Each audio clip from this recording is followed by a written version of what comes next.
नमस्कार मेरी YouTube family. आज हम लोग सुनते एक नई कहानी।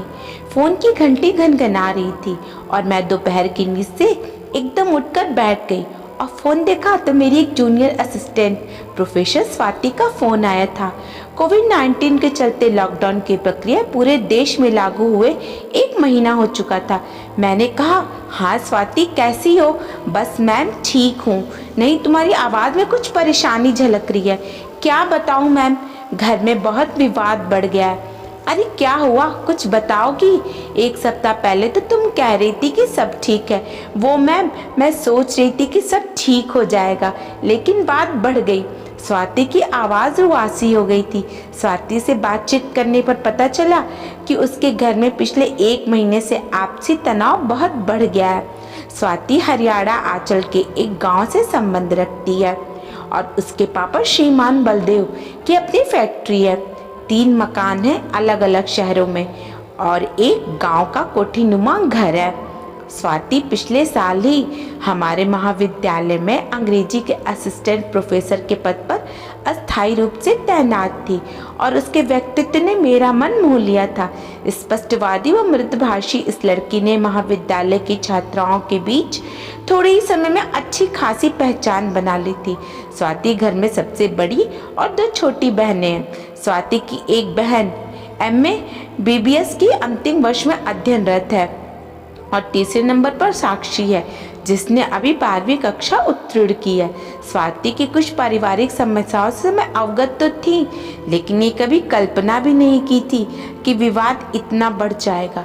दरअसल स्वाति के पापा अपने माता पिता की इकलौती संतान रहे हैं। स्वाति के दादाजी को गुजरे काफ़ी साल हो चुके थे। स्वाति बताती है कि जब वो 5 साल की रही होगी तब दादाजी की मृत्यु हुई। अब घर में दादी का एक छत्र राज था और उनके निशाने पर हमेशा स्वाति की माँ होती थी, जिन्होंने एक के बाद एक लड़की को जन्म दिया।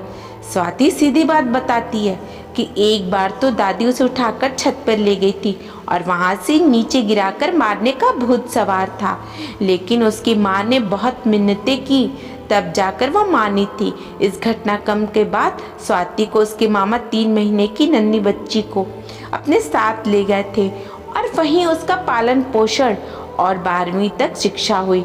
वो बताती है कि 12वीं कक्षा के बाद वह अपने घर माँ पापा के पास लौटी थी, लेकिन दादी को वो फूटी आंख नहीं सुहाती थी, क्योंकि स्वाति ने अपनी माँ का पक्ष लेना शुरू कर दिया था।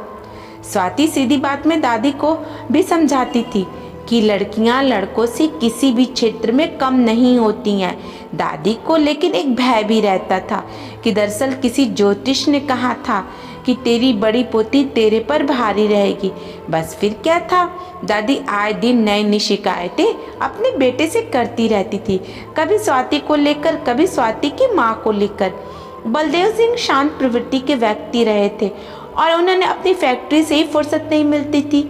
इसी तरह साल दर साल बीतते गए, लेकिन दादी ने स्वाति की माँ को सताना नहीं छोड़ा।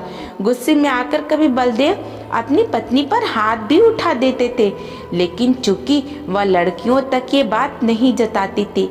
यद्यपि स्वाति अपने नाना नानी के पास जाती थी और उसे नानी से पता चलता रहता था कि स्वाति की दूसरी बहन मनीषा छात्रावास में रहती है और सबसे छोटी अपनी बड़ी बहन की छत्र छाया में। स्वाति के आने के बाद उसका हौसला बढ़ गया था। स्वाति की माँ अपने साथ हुई जातियों के बाद कभी बेटियों तक नहीं पहुँचने देती थी, लेकिन बेटियों को आभास हो ही जाता था कि माँ को दादी इसलिए परेशान करती थी क्योंकि उन्होंने पुत्र को जन्म नहीं दिया था। घर में होते झगड़ों से बेटियों को भी दुख होता था और वे सोचती थी कि पोता ना होने पर दादी माँ को इस कदर परेशान व कटुवाड़ों से कब तक घायल करती रहेंगी।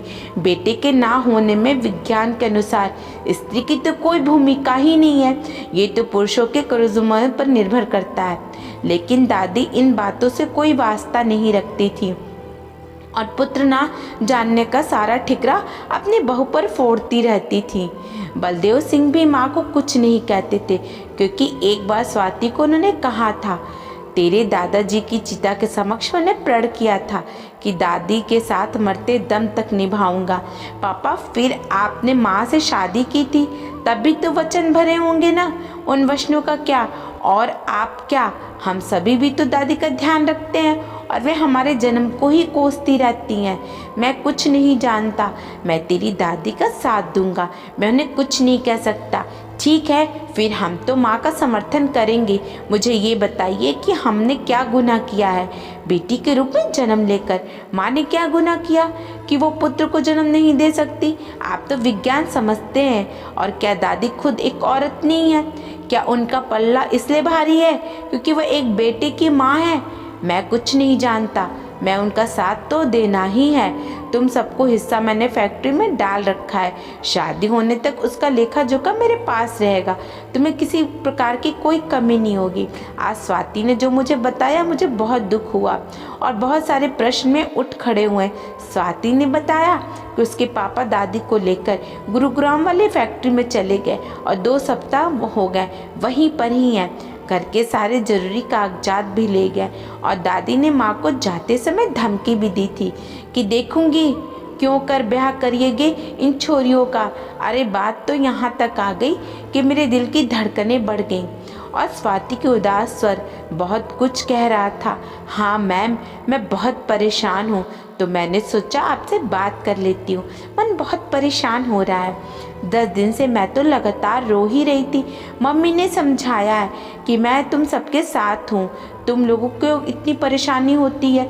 मुझे तो पता था कि ये विस्फोट कभी भी हो सकता है। हाँ हाँ स्वाति, तुम कभी भी मेरे से बात कर सकती हो।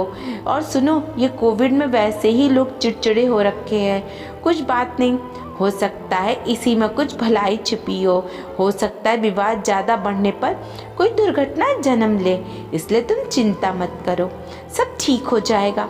हाँ मैम, हमारे गांव में कम से कम 20 आत्महत्या के मामले हो चुके हैं, तभी मैं कह रही हूँ चिंता मत करो, दूर दूर रहो। मैम ऐसा ना हो, पहले तो हम सभी लड़कियां अपने काम पर चली जाती थी, अभी लॉकडाउन में सब 1 महीने से हर वक्त साथ रह रहे हैं और दादी को तो हम सभी वैसे ही खटकती हैं, इसलिए हर रोज़ घर में कलह हो रहा है। पापा भी फैक्ट्री नहीं जा रहे थे, छोटी छोटी बातें भी बढ़ जाती थी। हाँ, इसलिए ही कह रही हूँ कि जाने दो, जान बची रहे वही बहुत है, सब ठीक हो जाएगा। नहीं तो जो सामने आएगा उसका मुकाबला तो करना ही पड़ेगा। तुम्हारी मम्मी ने कभी जॉब भी नहीं किया, यही तो मैम 1 साल से तो मेरे लिए रिश्ता ढूंढ रहे थे, इस उम्र में अब तलाक लेने की बात कर रहे हैं, इसलिए मेरी परेशानी बढ़ गई है। मेरी दोनों छोटी बहनें तो मेरी तरफ ही देखती हैं। पापा ने ये भी निर्णय ले लिया है कि किसको कौन सा फ्लैट देना है। मैंने तो मना कर दिया कि मुझे कुछ नहीं चाहिए। नहीं नहीं, तुम ये गलती मत करो, यदि नौबत यहाँ तक आ गई है कि तो तुम अपना हिस्सा लो। ये ज़िंदगी का सफ़र बड़ा कठिन है, घाट में कुछ होगा तो सुरक्षित रहोगी।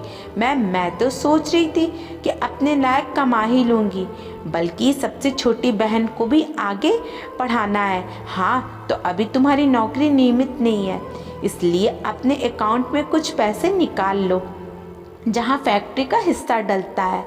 हमने निकाले थे 1 लाख रुपए, उसका मैसेज पापा के फ़ोन पर आ जाता है। उन्होंने तुरंत अकाउंट को फ्रीज करवा दिया और मम्मी को धमका रहे थे कि इतने पैसों की तुम्हें कहाँ ज़रूरत पड़ गई, 2-3 महीने का तो इंतज़ाम हो गया ना, आगे भी कुछ रास्ता निकलेगा। एक रास्ता बंद होता है और दूसरा दरवाज़ा ज़रूर खुलता है, चिंता मत करो। जी मैम, वो तो मामा जी व नाना जी भी कह रहे थे कि हमारे रहते तुम लड़कियों को कोई चिंता करने की आवश्यकता नहीं है। ठीक है बेटा स्वाति, सब समय का फेर है, ये वक्त भी गुजर जाएगा। शुक्रिया मैम, ध्यान रखूंगी। आप तो बिल्कुल मम्मी की तरह समझाती हो। स्वाति से बातचीत करने के बाद मन विचलित हो रहा था। मैं सोचती रही, गुनाह किसका है? क्या बेटी जन्म लेना गुनाह है, या फिर मेरी मान्यताओं को गुनाहगार ठहराया, या उस समाज को जो बेटी को बोझ समझता है? लेकिन बहू सभी को चाहिए। हम 21वीं सदी में बेटी बचाओ बेटी पढ़ाओ के नारे लगाते हैं, लेकिन क्या अपनी सोच में अमलचूल प्रयत्न करते हैं? ऐसी घटनाएं सोचने पर बाध्य करती हैं। और सीधी बात यह है कि बेटियों के लिए नया आकाश छूना भी अभी बहुत दूर की छलांग है। अगर इस कहानी ने आपके दिल को छुआ है तो सभी दोस्तों के साथ शेयर करें और हमारे चैनल को सब्सक्राइब कर लीजिएगा। धन्यवाद।